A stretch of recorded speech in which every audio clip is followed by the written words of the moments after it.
ঢাকা কেন্দ্রীয় কারাগারে নানা আয়োজনে উদযাপন করা হলো বাংলা নববর্ষ 1432।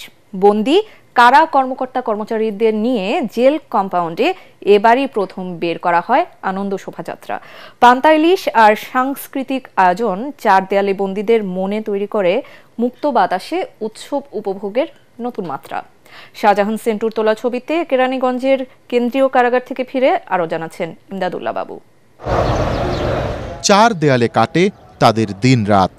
অপরাধের সাজা কিংবা জীবনের ভুলে হারিয়ে গেছে কারাবন্দীদের পথ। তারাও তো মানুষ, খুঁজে ফিরে আনন্দ, বন্দি জীবন ভুলে একটু ভালো থাকার মুহূর্ত।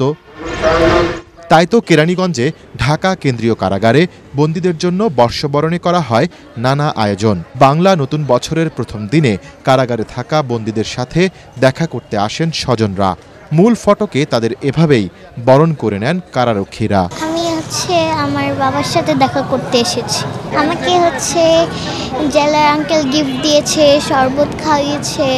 আমি পছন্দ করিনি যে এখানে এসে এত আপ্যায়ন করবে, আমি ভাবতে পারিনি। জুলাই বিপ্লবোত্তর নতুন বাস্তবতায় এবারই প্রথম ঢাকা সহ দেশের ১৩টি কেন্দ্রীয় এবং ৫৫টি জেলা কারাগারে করা হয় বর্ষবরণের অনুষ্ঠান। পান্তা ইলিশের উৎসব আর সাংস্কৃতিক আয়োজনে এসব দেখে বোঝাই দায় যে এটি কারাগার।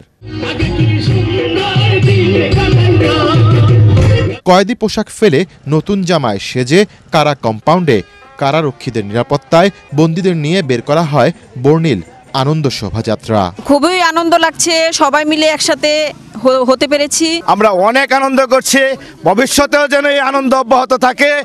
65% পর্যন্ত বিদ্যুৎ সাশ্রয়ী হাইসেন্স এসি, যার ফাস্ট কুলিং মোড দ্রুত ঘর ঠান্ডা করে। হাইসেন্স। অতীতের গ্লানি ভুলে নতুন পথ বেছে নেওয়ার কথা জানান শোভাযাত্রায় অংশগ্রহণকারীরা। কারাগারে এটা আমার প্রথম নববর্ষ এবং মনে হচ্ছে খুবই আনন্দফুল এবং কালারফুল। কারাবন্দী তাদের সাথে আনন্দ ভাগাভাগি করতে পেরে ভালো লাগছে। কারা কর্তৃপক্ষ বলছে কারাগারকে আত্মশুদ্ধির জায়গা হিসেবে তৈরি করতেই তাদের এই আয়োজন। নতুন বাংলাদেশের নতুনভাবে উদযাপন আমরা দেখিয়ে দিতে চাই যে আমরা ঐক্যবদ্ধভাবে কাজ করতে পারি। বাংলাদেশ জেলকে আমরা বন্দীদের নিরাপদে রাখা, তাদেরকে আলোর মুখ দেখানো, এটাই আমাদের মূল লক্ষ্য। কারাগারকে একটি স্বচ্ছ প্রতিষ্ঠান হিসেবে গড়ে তোলার কথাও জানায় কারা কর্তৃপক্ষ। কেরানীগঞ্জে ঢাকা কেন্দ্রীয় কারাগারে এবারই প্রথমবারের মতো ঘটা করে উদযাপন করা হচ্ছে বাংলা নববর্ষ।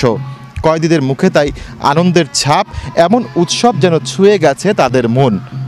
কারাগার সংশ্লিষ্টরা বলছেন কারাগার শুধুই শাস্তির জায়গা হবে না, নতুন বাংলাদেশের কারাগার হবে আধুনিক সংশোধনাগার। ইমদাদুল্লাহ বাবু, ATN বাংলা, কেরানীগঞ্জ ঢাকা কেন্দ্রীয় কারাগার, ঢাকা।